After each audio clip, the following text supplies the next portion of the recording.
अस्सलाम वालेकुम जनाब, बिस्मिल्लाहिर्रहमानिर्रहीम, औज़ुबिल्लाहि सर, हमने आज फर्स्ट टाइम इधर विज़िट किया, इस प्रोजेक्ट को देखा है, फीलिंग हो रही है, बेसमेंट की तमीरात शुरू हो गई है।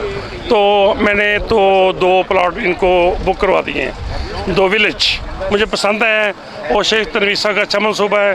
चेयरमैन जनाब शेख सजाद साहब बड़े अच्छे हमारे मोहतरम है, उन्होंने अच्छा एक प्रोजेक्ट शुरू किया है, लॉन्च किया है। इनको लॉन्च करते हुए हम आज हमारा पहला विज़िट है और 2 मैंने यानी कि विलेज बुक भी करवा दी है। मुझे बड़ा अच्छा लगा है और ये बड़ा अच्छा मौसम है और ड्रीम सोसाइटी के लिए बेहतरीन है।